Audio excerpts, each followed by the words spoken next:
এই যে ছাড়া হচ্ছে মাছের ডিম একে একে। দিদি ছাড়ছেন।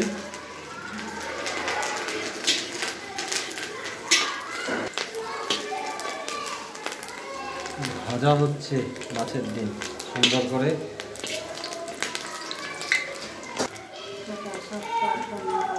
ভাবছে দিদি আজকে টক হবেই, কিছু করার নেই। ছেলে মেয়েদের অনেক কি বলবো, অনেক বলেছে ছেলে মেয়েরা। আমাদের এটা একটা ছোট্ট পরিবার। হ্যাঁ, এরপর 5 ফোড়ন আর লঙ্কা। এইবার যাচ্ছে তেঁতুলগুলা জল দিদিরা দিচ্ছে। ওদিকে দেরি হয়ে গেছে আজকে, একটু ছেলেপেলেরা একটু সমস্যা করছে। ভালো মন্দ খেতে গেলে একটু টাইম লাগবেই, সময় অতিক্রান্ত হয়ে যাচ্ছে। এর সঙ্গে দিয়ে দিল দিদি হলুদ।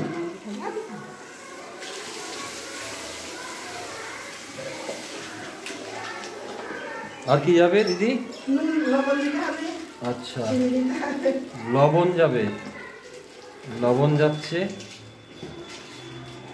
জল আরো হবে নাকি? আচ্ছা, আরো জল দেবে। এই যে তেঁতুলগুলা জল, ধোয়া জল আবার দিয়ে দিচ্ছে। আচ্ছা স্যার, এইগুলো এই দানাগুলোকে এখানে ফেলে দেবো, গাছ হবে, তেঁতুল হবে। হ্যাঁ, এইবার যাচ্ছে চিনি দিয়ে এবার ফুটবে নাকি? আচ্ছা, ও আচ্ছা,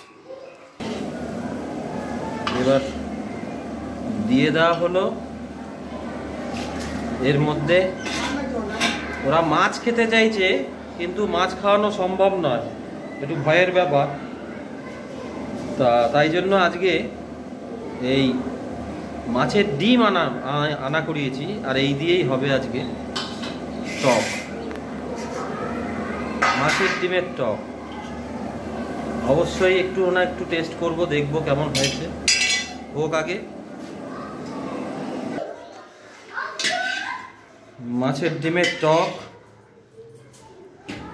দারুণ লাগছে দেখতে। এইবার ছেলেপেলেদের সাথে পরিবেশন করা হবে। একটু নুন দিয়ে দিচ্ছে।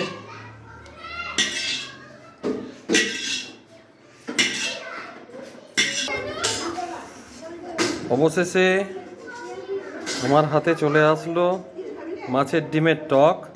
টেস্ট তো করতেই হবে, টেস্ট না করে বাচ্চাদের দেওয়া যাবে না, বা ওরা খেলে আমাদেরও খেতে হয়।